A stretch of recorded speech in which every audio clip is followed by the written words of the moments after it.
Hey, what's up, everybody? This is attorney Dan Nguyen, and today I want to talk to you about reviving a trademark. So maybe you've filed for a trademark yourself and you forgot about the deadline, meaning the trademark office has issued you an office action, which is kind of like a soft objection letter. Now, once you get one of these notices, you have 6 months to respond to it. And for a lot of people who file themselves, they just kind of forget.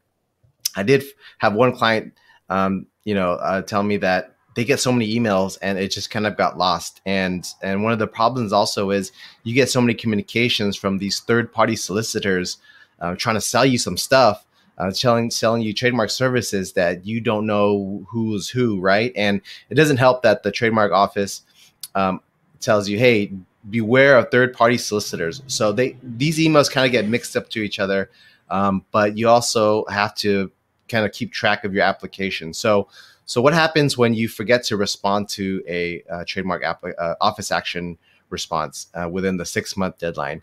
Can you revive it? So generally, you can revive it within 2 months of receiving the notice of abandonment. So this is the website you can look at for more information, and I'll put this link in the notes in the description. And so no later than 2 months from the date of the mailing that notice. Okay.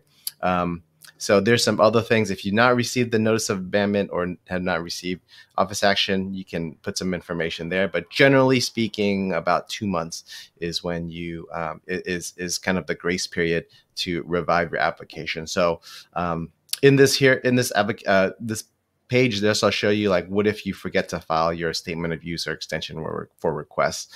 But most people who file themselves usually file with a 1A actual use application, and so they forget to file a response to the office action. Okay, so this is the one right here. You'll pay the fee. You'll have to declare that the intention was unintentional and signed by someone who has firsthand knowledge of the facts, and then responding to the office action. So usually in the office action, they'll say, hey, these are the particular deficiencies with your application. And in your revival petition, you'll need to respond to those particular issues that they have raised. Okay, so I've actually have here. You actually apply for the revival online, but this is a PDF version of what's online. I just want to go through this real quick. So you, if you're not just kind of your first time, you can kind of fill this out first to kind of prep your application and help you respond. Okay, so you'll punch in your serial number here. You can find your serial number on your filing receipt. Okay, you just kind of copy and paste it right here. Or if you prepared an petition to revive before, you can put the file here. But generally speaking, you'll probably start right here with the serial number. Now this will pre-populate everything else. Your serial number, what the mark is, what your correspondence address is, and then if there was a mailing of notice of abandonment. Okay. These are the questions you will have to answer. Did you receive an original office action? Yes or no? If not, are you responding to filing a response? Okay. So again, like I said, there's a couple of matters or issues raised in the office action. So if you're responding, then you would click yes here. Okay. And then so then this is the confirmation that you are clicking, right? And generally, if you're filling this out yourself, then you would click here, sign directly for the petition form, and fill all this information right here. Okay. So other things here, do you need to respond to refusal to register your mark for any of these things, right? So if it's yes, then you would click here. Okay. Do you need to do any of these followings, any of these things right here? Delete an existing class number. Maybe you're not in business in that particular category anymore, or add some submit a new specimen, right? If you need to do those things, then you click yes. If you don't need to do any of these things, then you click no. Okay. All right. And then, this is kind of the miscellaneous information. So you need to do any of these other things: disclaimers, prior registrations, 2F claims, consents, supplemental registers. You would click yes or no as applicable. If you need a new drawing or to change the mark, yes or no. Do you need to correct or change the applicant's name or entity information? So yes or no. If you need to add goods or services, all right, yes or no. Do you need to submit a fee for these particular reasons? So yes or no. Is there a new appearing attorney? So if you hire an attorney, then the attorney will prepare this and will click yes. Okay. You need to update your correspondence information. You would click no. If you're back to number 8, if you are doing this yourself, then you would click no. Do you need to submit a declaration? Yes or no. Okay. Okay, let's continue on. And if you have drafted the response on, let's say, a PDF, then you can attach it here, or you can copy and paste in your arguments here. Okay. So this is where your goods and services are with your international classes. Generally, there's no changes unless your response warrants it. Okay. So generally they say the same, kind of just depends on your application.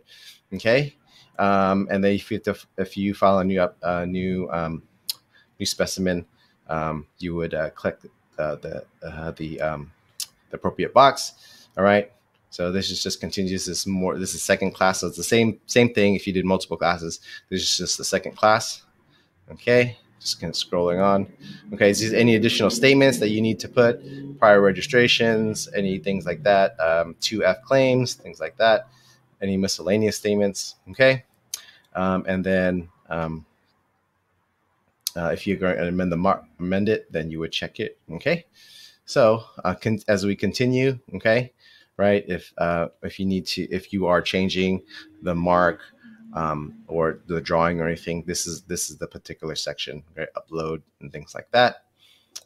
Continue. Okay, this is owner information. So if you're required to change owner information, then you would do it here. There's address, phone number, things like that.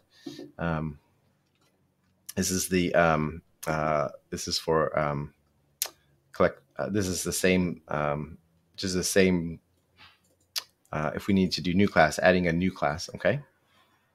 Typically you can't add or expand classes. So sometimes when you add a new class, it's maybe because the examining attorney asks you, like, oh, you have to do this. And if you're allowed to add a new class, then you have to pay some more fees for the additional filing fee. Okay. So it's the same type of information there. So here are the fees. So these you will have to pay filing fee for Revive, and then on a per class basis. These might be additional. I think this might be $250 now. So the fees might be slightly more from at the time of this recording. Okay. Attorney information. You have attorney information, or you have new correspondence information that would go here. Okay, and then you can sign, usually sign electronically, and then right here, a name, a position, signature, a date, sign, phone number. Okay, same thing right here. So you would sign it 2 times as a person filing themselves, right up here, and then again, right here for the response signature. And then if you obviously don't have an attorney, you would click here. Okay, and same thing, same procedure, signing the name. Okay. And then you would get here. Make sure you review your application. So you click here, a new window would pop up and kind of show you a PDF form. So review that, make sure everything's okay. Make sure your evidence is good. Anything you've had to update, they usually would come in here. And then put in your email here for acknowledgement. Okay, there is a procedure here. It's not here, but usually you can save. There's a thing that says validate, and then that will allow you to save the .obj file. So let's say you want to just prepare it, but you don't have all the information you need to respond. Then you just save that obj file, and then when you get to the very first page again, to finish it out, you would upload it here, and then all the information would pre-populate again that you've already done. Okay. So here's a sample. Like I said, you want to save the data file, and this is kind of what it would look like. Okay, so you want to save that just so you have it for reference. Okay, and then I believe this is the this is the signature page or receipt. Okay. Yep. And then you sign in for pay. So this is a quick overview how to revive. Now it's very important that you make sure you mark on your calendar that when the due dates are required to be filed, because you don't want to have to pay extra fees to revive your application. So, but I hope this has been helpful. And if you need help reviving your application or responding to an office, actually reach out to us with your serial number, and we'll see how we can help you. All right, this is Dan. Talk to you soon. Bye.